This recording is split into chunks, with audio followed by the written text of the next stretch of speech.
The God of Laundry and Hipbones. Written by FeaRauko. Rating is teen and up audiences. No archive warnings apply. Category is male-male. Fandom is supernatural. Relationship, Castiel/Dean Winchester. Character, Dean Winchester, Castiel. Additional tags, alternate universe, college/university. Turnabouts, fair play. Dean's pink panties. And this is part of the Demon Void Army family album and Takeout Tacos collections. Summary. This is a drabble for the prompt. Destiel, I'm sorry you caught me moving your clothes out of the dryer, but in my defense, I've been waiting for one to open up for about an hour now. Or, that one where Dean catches Cass moving his laundry, gawks at him like an idiot until he leaves, and then spends the next several months not being able to find him.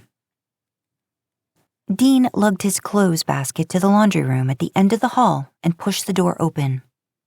He rolled his shoulders and yawned. 5 a.m. was too goddamn early on a Saturday to be doing laundry, or awake at all, honestly, but his internal clock apparently had a fucking sense of humor. Weekdays when you have 8 o'clock classes, waking up before 10 is torture. Saturday morning? Better wake up at 4:30 for no fucking reason. Dean sighed. Oh well, at least there'd be open machines this way. He lifted the lid to the first washer. It was full. Dean rolled his eyes, shut the lid, and moved to the next one. Also full. He eyed the third and only other washing machine in the room. You better fucking not be. Son of a bitch. He slammed the lid. Who the hell else is doing laundry this early on a weekend, huh? He dropped his head, closed his eyes, and took a deep breath. Okay, it was fine. None of the machines were still running, so hopefully whoever was using them would come move them soon. He'd just go to his room for a few minutes and come back. Dean picked up his laundry basket and went back to his room. After milling around on his laptop for about 30 minutes, he dragged his clothes back down the hall. God fucking damn it. Dean slammed the last lid closed. Coffee. He needed coffee. He eyed his laundry basket. It could stay there. Not like anyone was going to steal his dirty clothes anyway. He turned and marched out the door, down the stairs, and to the Impala. 30 minutes later, he returned, coffee in hand. He was still annoyed, but the world was at least a little more tolerable now, and his mind not so fuzzy. Not even bothering to check the other two, he walked straight to the third washer and began moving whosever clothes were in there to the nearest dryer. Just as he was standing up from the washer, with an armful of strangers' wet clothes, the door to the laundry room opened. Dean sighed. Of course they would pick now to come back. Dean tossed the clothes into the dryer and turned ready to give a mix of an apology and an earful at whoever this was for their lack of courtesy, but was stopped, dead in his tracks. Whatever words Dean had planned to say evaporated, as he was left gaping at the most adorable, sex-haired, sleepy-eyed, perfect-jawed, half-dressed fucking god that he had ever seen in his life, who was just standing there before him in the laundry room like it was something to do. Apparently, gods had dirty clothes too, because that was the only reasonable explanation for this. The guy's dark hair was sticking out in every direction. His loose gray sweatpants hung low on his hips, those jutting hip bones and abs between them further shown off by the oversized, cropped-off, dark blue sweatshirt the guy wore.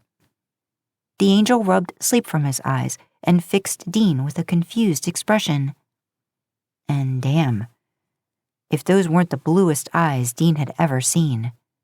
The guy slowly looked back and forth between Dean and the washer he was standing in front of. I think those are mine. Yeah, sorry, man. Dean backed away and picked up his coffee, taking a swig. But in my defense, I've been waiting for like an hour for a machine to come open. The guy nodded. My apologies. I was washing last night and fell asleep while I was waiting for the cycle to end. He offered Dean a sheepish smile before moving the rest of his clothes over. Dean just stood there, holding his coffee, watching him in a daze. Dean's own laundry completely forgotten. How had he never seen this guy before? Sure, it was a big school, but they obviously lived in the same hall, right? The guy looked up at him as he finished moving over the last load. Sorry again. I'll try to be more cautious in the future about falling asleep mid-wash. Dean just nodded. He wanted to say something, but nothing came out as he watched him leave. A solid minute later, Dean finally came to himself and ran to the door, but the guy was nowhere to be seen. Damn it. He threw his clothes into the washing machine and berated himself for completely losing it like that. He didn't even get the guy's name.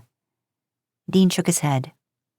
Oh well, the god had to come back to get his clothes from the dryer, right? Dean would just catch him then, when he was here moving his clothes over. He didn't. When Dean came back, all the dryers were already empty. Weeks passed, and Dean didn't see him again. Midterms passed, and Dean didn't see him again. Christmas break passed, and Dean didn't see him again.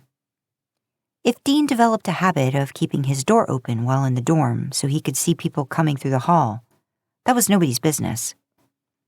If Dean also started sitting in the laundry room with his clothes, taking his homework or reading with him to wait there instead of going back to his room, that was nobody's business. They made it halfway through the spring semester, and Dean still hadn't seen him again. He had almost forgotten about the sleepy, blue-eyed angel. Almost. Dean walked into the laundry room to find all the washers full. He sighed. He didn't have time for this tonight. Dean shook his head and grabbed his basket. He didn't usually do this, but he headed for the stairs to try the one on the floor below him. He found 2 taken, but there was 1 open machine at least. Dean groaned. He had a few loads, and it was late. Oh well. He'd just stay up. He had lots of homework he needed to do anyway. He threw in the first load and ran back to his room to grab his homework. He made it through the first cycle, moved the clothes over, threw the second load in the wash, and looked up at the clock. It said 2 a.m. Nah, screw it. No one else was going to be doing laundry this late, and tomorrow was a Saturday. He'd just come back in the morning. His bed had been calling out to him long enough. Dean stretched in his bed and looked at the clock. 11 a.m. He didn't usually sleep that late, even on a Saturday. Oh well. He made himself a cup of coffee, eagerly anticipating the life-giving elixir. Dean walked to the closet with his half-drank cup, shuffling through his depleted supply of clothing for what he would wear today. Dude, why did he basically have no clothes? Wait. Damn it. Dean ran down the stairs best he could without spilling his coffee, wearing nothing but his boxers. He hated being that guy, you know, but apparently he was. He rolled his eyes at himself as he roughly pushed open the door to the laundry room. There was a guy standing over the washer Dean had used.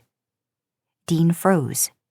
It was him, the Adonis, the god, the absolute angel that Dean had run into at the beginning of last semester.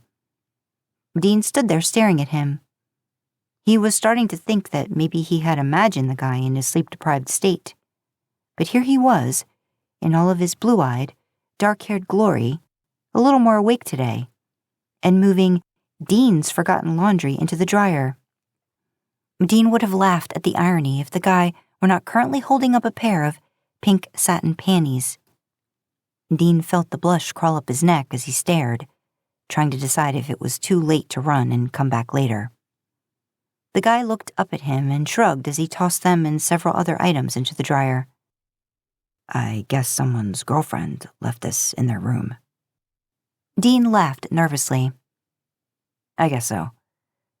The guy looked back at Dean and tilted his head. You're the guy from upstairs. Yeah.